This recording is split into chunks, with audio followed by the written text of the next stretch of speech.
Statement आपके सामने है कैपिटल गेन का। एक फॉर्मेट रेडी किया हुआ है, जिससे ये फॉर्मेट आपको याद रखना है, सिंपल है बहुत। यहाँ पे हमने अपना लास्ट डिस्कशन स्टॉप किया था। फॉर्मेट में पहले आप हेडिंग देंगे, statement of taxable capital gain of a mister of कोई भी पर्टिकुलर बंदा हो एक्स वाई जेड, उसका एक स्टेटमेंट का फॉर्मेट है आपके सामने। इतना ही फॉर्मेट है, सिर्फ इतनी ही चीजें हैं अंदर, बहुत ही आसान है। मेरे साथ साथ चलोगे तो ये चैप्टर सबसे इजी है, स्कोरिंग चैप्टर है, याद रखना।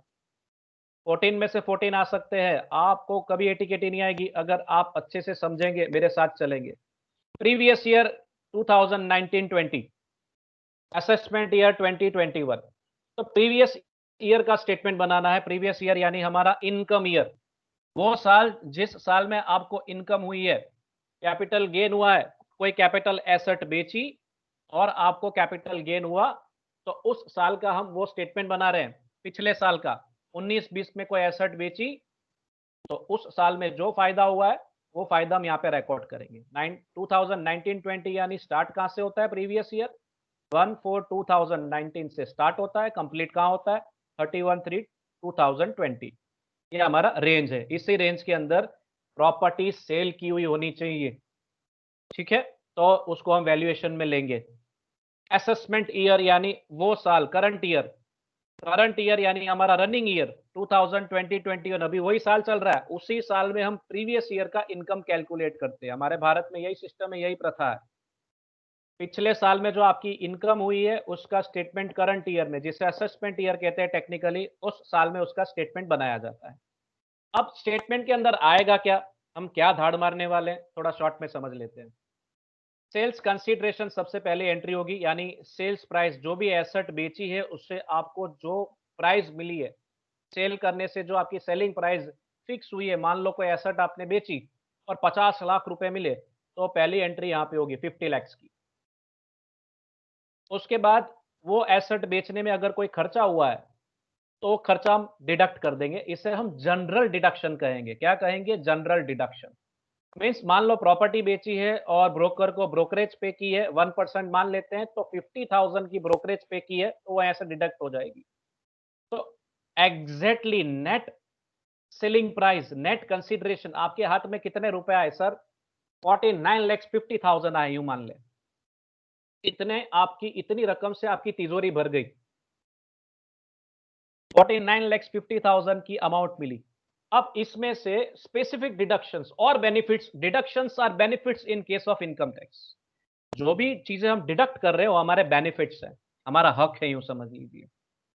वो जितने डिडक्शंस हम करते जाएंगे उतनी हमारी tax liability as an SSC, as a tax payer, कम होती जाएगी दोस्तों।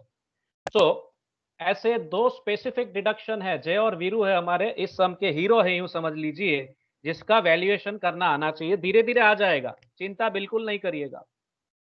तो धीरे धीरे आएगा। Index cost of acquisition, index cost of acquisition, अब यहां शब्द यूज किया गया है इंडेक्स। इंडेक्स क्या है? तो यहां नीचे पूरा इंडेक्स का टेबल दिया हुआ है, कॉस्ट इन्फ्लेशन इंडेक्स टेबल, जो स्टार्ट होता है 2001-2 से, खत्म होता है 19-20 पे। हमारा 19-20 आखिरी साल है, इस हिसाब से 19-20 को खत्म हो रहा है। तो हमने ये टेबल को ध्यान में लेके वैल्यूएशन करना है। टेबल बाय हार्ट करने की जरूरत नहीं है, ये टेबल की इंफॉर्मेशन आपको सब में ऑलरेडी दी हुई होगी। सो ये हमें आंकड़े बाय हार्ट करने की जरूरत नहीं है, पहला और आखिरी याद रख सकते हो। 2001-2 यानी इमरजेंसी नंबर 100, 100 इसका बेस है, कम से कम जो वैल्यू लेनी है वो 100 लेनी है। 2019-20 हमारा प्रीवियस ईयर जो है 19-20, उसका अमाउंट जो इंडेक्स नंबर है 289, बस इतना ही। दो नंबर तो मिनिमम याद रख सकते हैं, बाकी बीच के याद रखने की जरूरत नहीं है, सब में दिए हुए होंगे। It will be provided in the sum. So cost of acquisition यानी परचेज प्राइस, दूसरा नाम क्या हो जाएगा? Purchase price. इंडेक्स की मदद से वैल्यूएशन करना है, वो इंडेक्स टेबल आपके नीचे है, इनका उपयोग करके हमें ये प्राइस कैलकुलेट करनी है, तो वो हम यहाँ पे रखेंगे। वैसे ही कॉस्ट ऑफ इंप्रूवमेंट, कोई प्रॉपर्टी आपने खरीदी है और उसमें कुछ इंप्रूवमेंट किया हो, कुछ सुधारा वधारा किया हो, जैसे आपने मान लीजिए एक मकान लिया है और उस मकान पे सिर्फ ग्राउंड फ्लोर है, उस ग्राउंड फ्लोर के ऊपर हो सकता है आप 5 साल बाद, मकान खरीदने के 5 साल बाद मान लीजिए, 2001-2 में मकान खरीदा, 2005-6 में आपने उसमें पहला फ्लोर, फर्स्ट फ्लोर कंस्ट्रक्ट किया, तो कुछ कंस्ट्रक्शन का एक्सपेंस हो गया, आपका एडिशनल एक्सपेंडिचर हो गया सर, कुछ इंप्रूवमेंट किया मकान के अंदर, हाँ सर, तो उसका वैल्यूएशन अलग से हो सकता है अगर खर्चा किया हो तो। इसे हम कॉस्ट ऑफ इंप्रूवमेंट कहते हैं। सुधारा વધારાનો खर्चो, વધારાનો खर्चो, વધારાના खर्चानी પડતર, इंडेक्स को यूज करके इसका वैल्यूएशन किया जाएगा। तो उसका भी वैल्यूएशन हो सकता है। ये दोनों वैल्यूएशन करने के बाद, ये दोनों डिडक्शन में आते हैं, ये दोनों कैलकुलेट करने के बाद यहाँ आउटर कॉलम में ऐड करके दोनों हो तो इनर कॉलम में ऐड करके आउटर कॉलम में वो रकम ले लेनी है जो डिडक्ट होगा, जो माइनस होगा कहां से, नेट कंसीडरेशन में से। डिडक्शन है। एक बात याद रखिएगा, सेल्स कंसीडरेशन लिखने के बाद जो भी अमाउंट आप लिख रहे हो सब डिडक्ट हो रही है, बस इतना बेसिक्स याद रखो।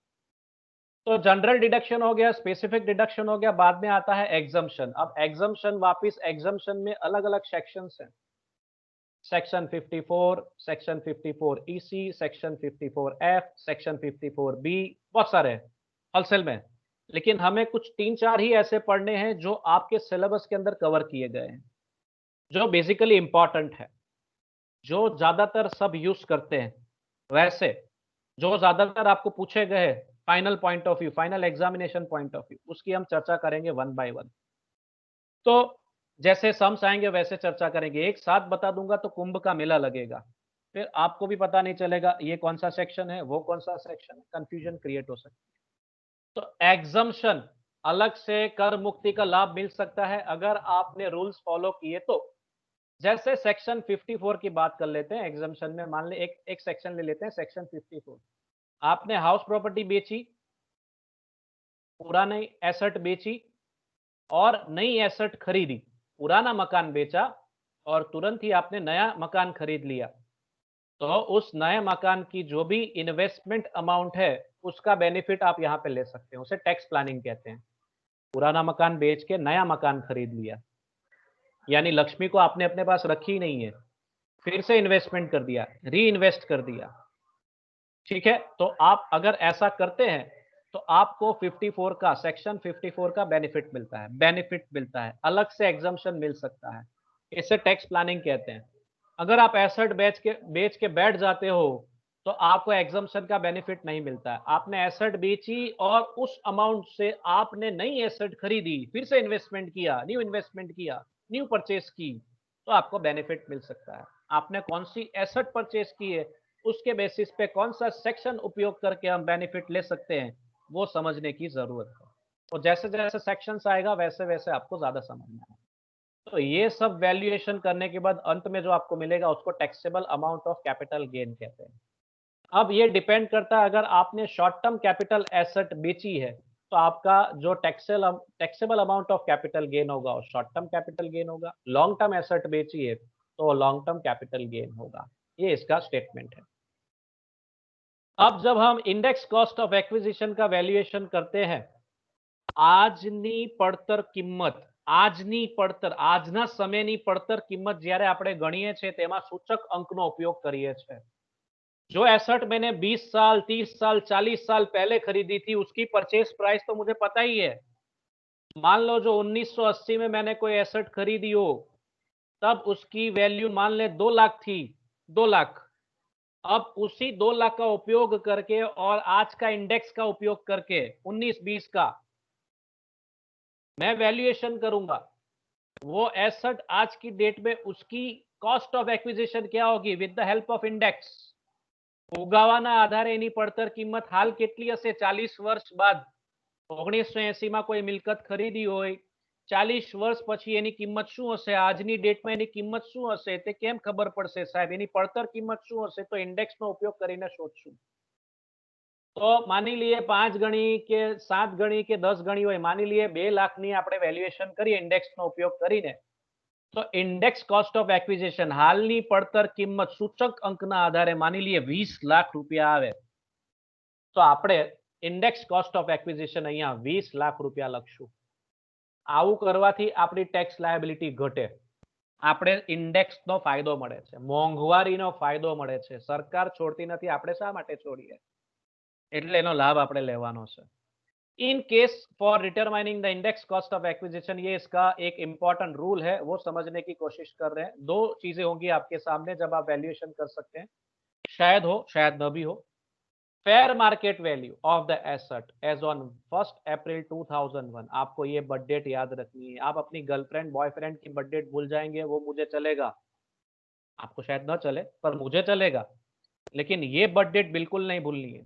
1/4/2001। अब ये बर्थ डेट कहाँ से आई सर? हमारा इंडेक्स यहीं से शुरू होता है, कॉस्ट इन्फ्लेशन इंडेक्स हमारा यहीं से शुरू होता है, इसलिए ये बर्थ डेट वहां से आई है। तो ये बर्थ डेट आपने याद रखनी है, बिल्कुल भूलना नहीं है इसे। 1 अप्रैल 2001। इस बर्थ डेट को अगर सम में आपको फेयर मार्केट वैल्यू दी हो एसेट की, तो उसका कंपैरिजन करना है कॉस्ट ऑफ एक्विजिशन से। 1980 में कोई एसेट परचेज की हो, उसका कंपैरिजन 1/4/2001 की प्राइस से करना है, मार्केट प्राइस से करना है। मान लीजिए कॉस्ट ऑफ एक्विजिशन यानी परचेज प्राइस 1990 में 1980 में मान ले 2 लाख है, और 1/4/2001 की मार्केट वैल्यू मान लीजिए 5 लाख है। तो हमें कौन सी अमाउंट पे कैलकुलेशन करना है इंडेक्स कॉस्ट ऑफ एक्विजिशन का? जो ज्यादा है, which ever is more will be taken. तो इस सिचुएशन में हम मार्केट वैल्यू यानी 5 लाख के बेसिस पे वैल्यूएशन करेंगे। सम्स जब हम देखेंगे तब ज्यादा समझ में आएगा, फिर भी मैंने कोशिश की आपको समझाने की। अब कुछ लोग कह रहे थे फॉर्मूला नहीं दिख रहा है, ये मेरे शब्दों में मैंने यहाँ फॉर्मूला रखे ही हैं। फॉर्मूला अगर आपको पीपीटी में नहीं दिख रहा है, तो मैंने जो वर्ड फाइल शायद शेयर की उसमें मैंने रखा हो तो दिखेगा। नहीं दिख रहा है तो अभी हम सम करेंगे, उसमें आपको फॉर्मूला पता चल ही जाने वाला है, सो डोंट वरी।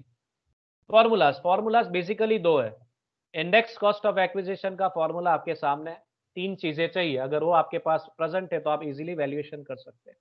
दो में से एक प्राइस आपको ध्यान में लेनी होगी। अगर सब में 2 प्राइस दी हुई तो उसका वैल्यूएशन करके देखना है कि हमें वो वैल्यूएशन में कौन सी प्राइस लेनी है, कौन से बेसिस पे वैल्यूएशन होगा। फेयर मार्केट वैल्यू लेना है या ओरिजिनल कॉस्ट लेना है, डिपेंडिंग ऑन द सम में जो इन्फॉर्मेशन दी होगी उसके बेसिस पे कैलकुलेशन करेंगे। फिर आपने करंट कॉस्ट इन्फ्लेशन इंडेक्स लेना है, यानी 19-20 का इंडेक्स लेना है। ऊपर का इंडेक्स फिक्स है, 289 ही आएगा। क्या आएगा? 289। 19-20 का ही इंडेक्स लेना है, ऊपर का फिक्स है, नीचे वाला शायद बदल सकता है depending of the year of purchase. आपने एसेट कौन से साल में परचेज की है, उसके बेसिस पे नीचे का इंडेक्स बदल सकता है। Cost index cost of improvement में भी सेम चीज है। जो भी खर्चा आपने किया वो खर्चा यहाँ पे रखेंगे, कॉस्ट प्राइस ऑफ इंप्रूवमेंट रखेंगे, और नीचे की चीजें वही है। ऊपर का इंडेक्स फिक्स रहेगा 289, 1920 का ही इंडेक्स लेना है। नीचे का इंडेक्स जिस साल में आपने कांड किया होगा, सुधारा वधारा किया होगा, उस साल का इंडेक्स लेंगे। मान लीजिए सुधारा वधारा आपने 2010-11 में किया होगा, तो उस साल का इंडेक्स 167 है, तो नीचे 167 लेंगे।